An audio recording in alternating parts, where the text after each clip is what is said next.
Bienvenidos al podcast Doctor Fertilidad, un podcast de ginecología y de salud reproductiva. El día de hoy toca segmento de perlas. Y la perla que quiero hablar hoy es una perla que nos pega a todos los que hacemos tratamientos de fertilidad. Hoy quiero hablar acerca de por qué falla la fertilización in vitro. Primero que todo, ¿qué es un in vitro? Para los que son nuevos al canal y al podcast, un in vitro es una técnica de fertilidad de reproducción asistida de alta complejidad. Al ser una técnica de alta complejidad, pues uno tiene una expectativa muy amplia, muy grande acerca del éxito que puede tener esta técnica. Y la técnica básicamente consiste en unir el óvulo con el espermatozoide, generar embriones en el laboratorio, cultivarlos durante 5 días y después colocarlos en el útero materno. De esta forma, las pacientes que tienen algún problema de la trompa o las parejas que tienen con un factor masculino muy fuerte, o sea que el semen no funciona o que hay poca cantidad de óvulos, se benefician ampliamente de esta técnica. El in vitro se inventó en el 78. 78 es el primer nacimiento de in vitro, o sea que tenemos 47 años ya con esta técnica. By the way, esto es un comercial, hay un documental en Netflix muy bueno que se los recomiendo ampliamente. No es un documental, realmente es una película, se llama Joy. Habla de la historia de los primeros creadores de la fertilización in vitro, el doctor Patrick Steptoe, el doctor Robert Edwards y eh, todas las, todas las cosas que pasa el proceso a nivel de tabú y a nivel de ciencia y todos los retos que tienen en 1978 para llevarlo a cabo. Desde ese momento, que es el 78 hasta ahora, prácticamente el in vitro fue evolucionando, mejorando tanto las hormonas, la técnica de laboratorio, la intervención. Y lo que tenemos hoy en día es que el in vitro te ofrece una oportunidad de éxito, que no es 100%. Y esta es la parte dura, porque los pacientes aspiran a tener un 100% de éxito luego de que te desembolsaste unos $4,000 en un tratamiento más 2,000 y pico en medicamentos, porque es básicamente lo que puede estar costando alrededor del precio de mercado. Hay diversas clínicas como diversos carros que pueden tener diversos precios, pero básicamente el in vitro es una inversión económica que puede estar rondando entre los 5 a $7,000. Esta técnica no te ofrece 100%. Si tú colocas un embrión en una paciente o dos embriones, estamos hablando de una tasa global que puede estar entre un 43 hasta un 50%. Esto entonces conllevó a un gran desafío por parte de los especialistas en medicina reproductiva en poder buscar, bueno, ¿por qué no me pega el in vitro? El in vitro tiene un switch hace unos 15 años aproximadamente, quizás unos 20, donde ya la técnica se modifica en un punto sumamente importante. Podemos escoger el embrión que es genéticamente correcto antes de colocarlo. Y este in vitro plus le llamamos PGTA.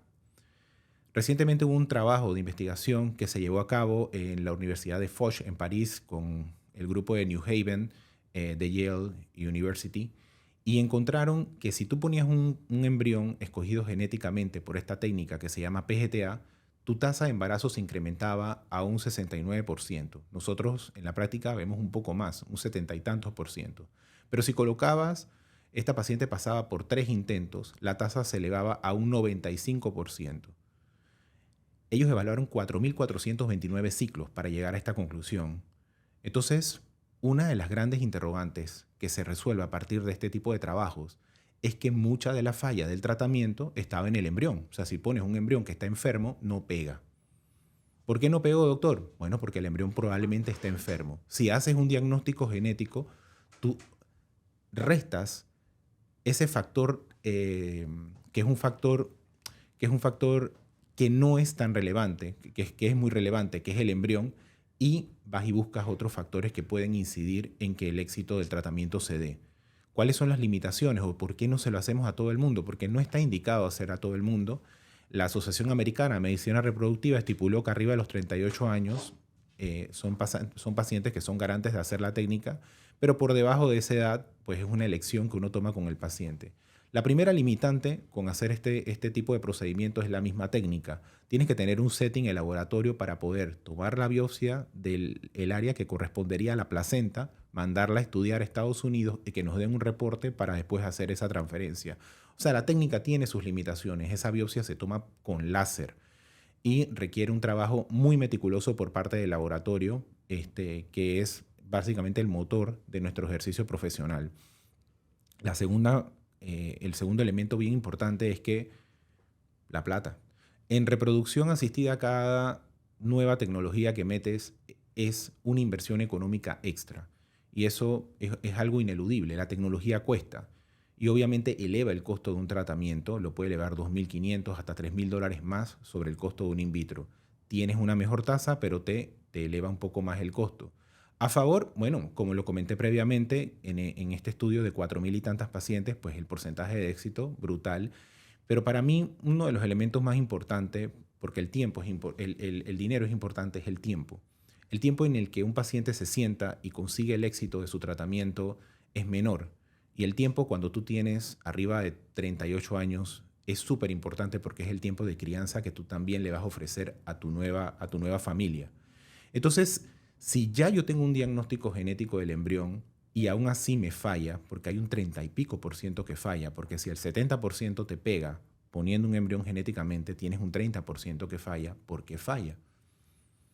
En el 2022 hubo un workshop en Lujano súper interesante donde evaluaban causas de falla repetitivas de in vitro y en donde establecieron algunos de los elementos más importantes que nosotros debemos considerar fuera del primer elemento que les comentaba en el episodio, que era el tema del embrión sano, a lo que científicamente le llamamos ploidía.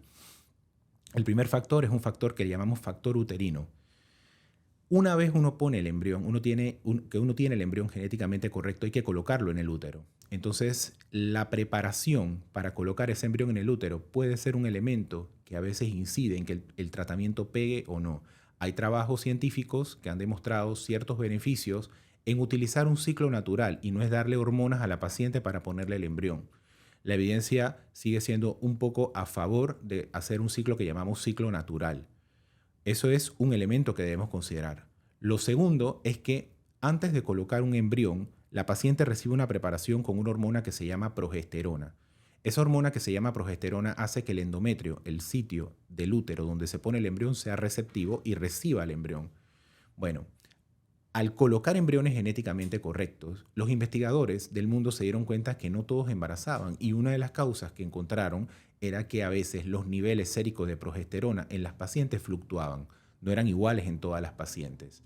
Dicho esto, se iniciaron algunos estudios para establecer los niveles que deben existir de progesterona para que una paciente pueda tener un endometrio que reciba el embrión, que sea receptivo.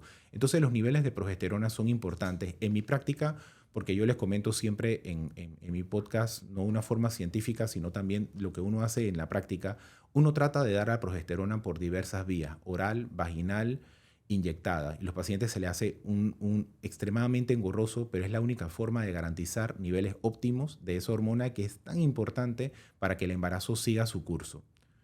El tercer elemento con respecto al mismo útero tenía que ver con el grosor. En la parte donde colocamos el embrión, eso se evalúa por ultrasonidos, el grosor endometrial.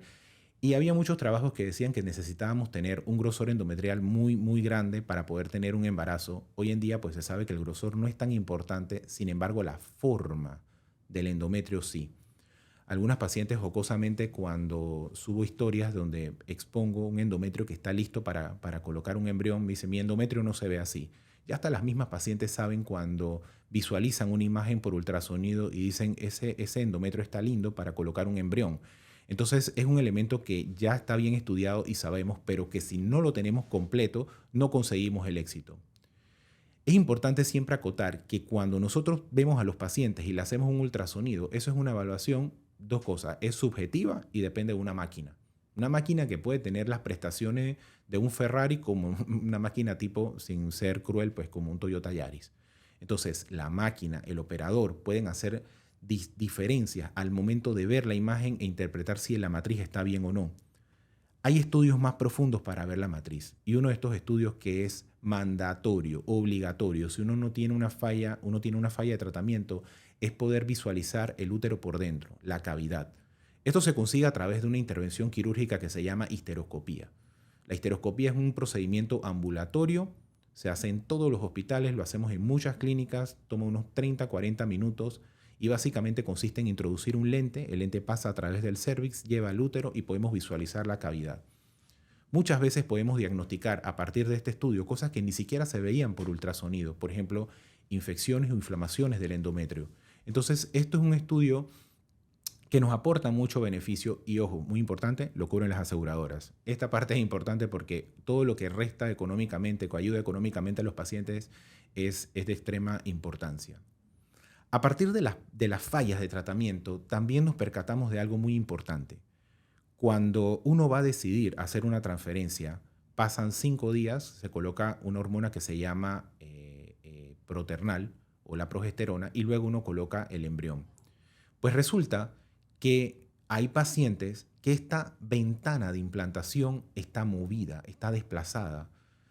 Hace rato comentaba antes de iniciar el podcast de que a veces uno recibe comentarios negativos de las pacientes con respecto a algunos posts que uno coloca y me pone, es que yo no soy igual, no todas somos iguales. En efecto, es así. No todas las mujeres son iguales. No todas las mujeres van a tener una ventana de implantación al 5.º día de recibir progesterona. Hay pacientes que la tienen a las 96 horas, hay pacientes que la tienen a las 140 horas. O sea, esto es súper interesante y el estudio se llama ERA, que significa Endometrial Receptivity Assay. Y básicamente este estudio lo que busca es hacer una biopsia del endometrio en un momento puntual en el que haríamos la transferencia y decirme si ese endometrio está listo o no está listo para recibir un embrión.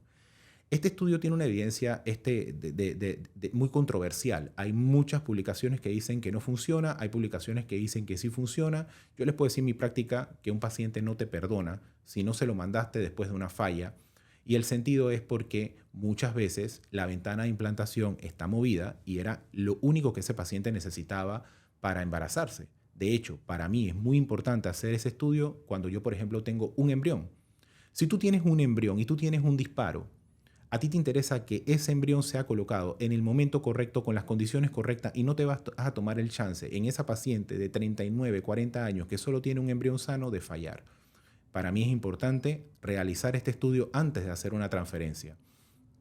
Otro de los elementos que nosotros hemos visto que es muy importante y que esto sí lo hablan muchos influencers de tipo coach nutricionales y ahorita hay mucho de esta gente en las redes que a veces con cierta evidencia, a veces sin evidencia, pero sí se ha visto que puede afectar es el tema que tiene que ver con el tipo de bacterias que existen en el útero o que se necesitan en el útero para generar una implantación.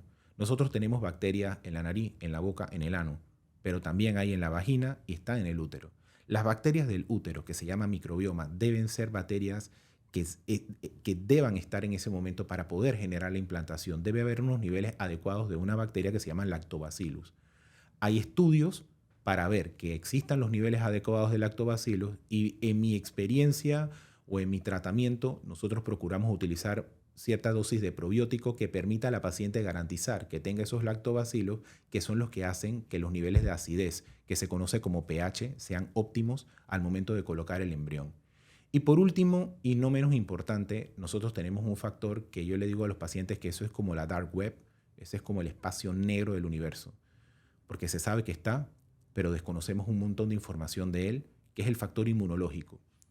Nosotros estamos hechos a partir de proteínas que hacen que al momento de estar dentro del vientre de mi mamá, tú seas aceptado o rechazado. Esto se llama inmunología.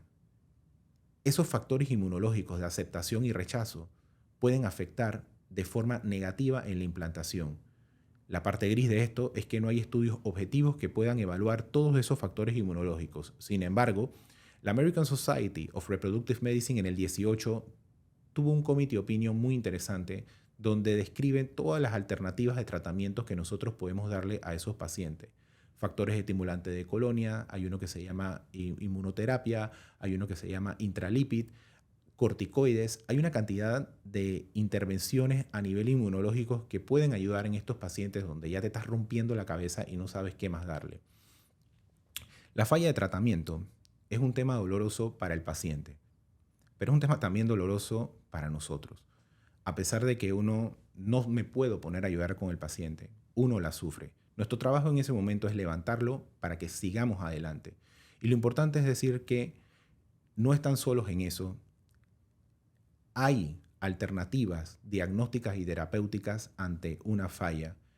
Pero lo que yo siempre le digo a los pacientes es pues, lo que decía Albert Einstein, no podemos esperar resultados distintos haciendo las mismas cosas. Saludos.